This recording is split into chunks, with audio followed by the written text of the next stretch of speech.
கோவை வடக்கு மாவட்ட கரும்புக்கடை பகுதி திமுக சார்பில் நாடு போற்றும் 4 ஆண்டு இது தொடரட்டும் பல்லாண்டு என்ற தலைப்பில் சாதனை விளக்க பொதுக்கூட்டம் கரும்புக்கடை பகுதியில் நடைபெற்றது.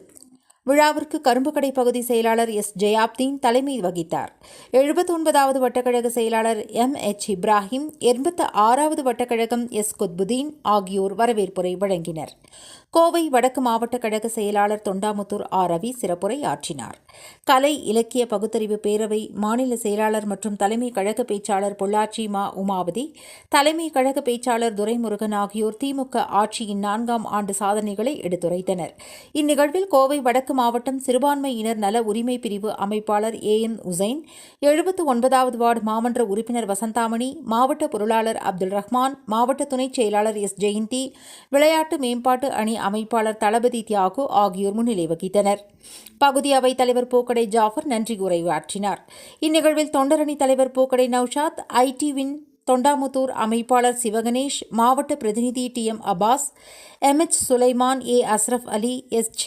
செய்தலிவி, H. Ali, LIC Abu, Udayakumar, tailor Mano, Kanimozhi, Thillai Hussain, Sajin, Thameem Ansari, Ganesh, Syed காட்டுவா, ART அஜீஸ், சங்கீதா, மாஜிதா, மும்தாஜ், கதிர்வேல், பூ மூசா மற்றும் கழக நிர்வாகிகள் பொதுமக்கள் பலர் கலந்து கொண்டனர்.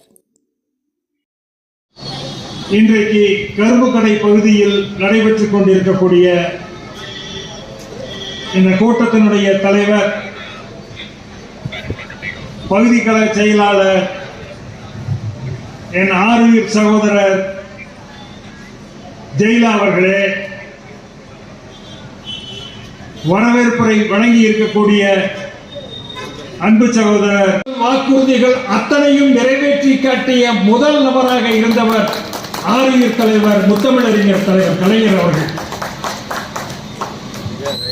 அப்ப அந்த நேரத்தில் அவர்களுடைய மனம் எந்த அளவுக்கு எனக்கு இந்த டிவியை முழுசா பார்க்கறது கூட வழி இல்லையே, வக்கு இல்லையா அப்படின்னு நினைச்ச நேரத்தில் தலைவர் கொடுத்த டிவியை வந்ததற்கு பிறகு அது அவனவன் வீட்டில் அவனவன் கால் மேல கால் போட்டுட்டு பழைய சொத்தை பச்சை மிளகாயை கடிச்சிட்டாவது சொந்த வீட்டில் சுயமரியாதையோட பார்க்க வச்சாரே தலைவர் கலைஞர்.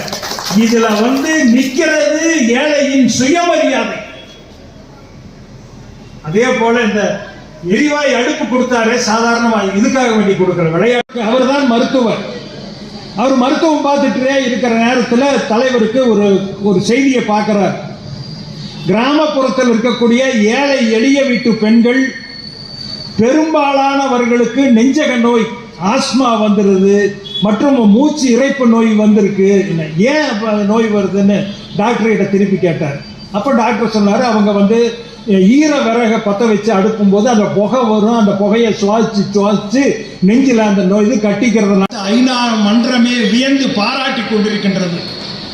கன்னடாவில் இருக்கக்கூடிய அரசு இது ஏன் இது நாம அமுல்படுத்தக்கூடாது, அது என்னென்னு விவரம்னு கேட்டுவான்னு சொல்லி அனுப்பிச்சிருக்கிறாங்க. அந்த காலை உணவும் ஏதோ கடனுக்கு கொடுக்கிறார்கள் என்பது அல்ல பெரியவர்களே. இன்னைக்கு இருக்கக்கூடிய வாத்தியார்களே கூட அந்த ஸ்கூல்ல பார்த்தீங்கன்னா காலையில் சமைச்சு வச்சுட்டு வர்றதில்லை, நேராக இங்கே வந்துடுறாங்க, இங்கே சாப்பிட்றாங்க. வாத்தியார்கள் சாப்பிட்றது தப்புன்னு சொல்ல வரல, சாப்பிட்றதுல ஒரு கூடுதலான நன்மை என்னன்னு சொன்னா மாணவர்களுக்கும் கொடுக்கும். இது மட்டும் அல்ல, இன்றைக்கு கல்லூரி கனவு திட்டம் என்கின்ற ஒரு திட்டம், அந்த திட்டத்தில் அவர்கள் தான் அரசு பள்ளியிலே படிப்பார்கள், அவர்களுக்கு மாதம் 1000 ரூபாய் கொடுக்கிறார். இது பெண் பிள்ளைகளுக்கு மட்டும் கொடுத்த போது பெற்றவர்களும் நினைத்தார்கள், மற்றவர்களும் நினைத்தார்கள், மாணவர்களும் நினைத்தார்கள், ஏன் எங்களுக்கெல்லாம் கொடுக்க மாட்டீங்களா, மாணவர்கள் பசங்களா பிறந்தது என்ன, அப்படி ஒரு தப்பா, பொம்பளைகளுக்கு தான் மாசம் 1000 ரூபாய் கொடுக்குறீங்க, பஸ்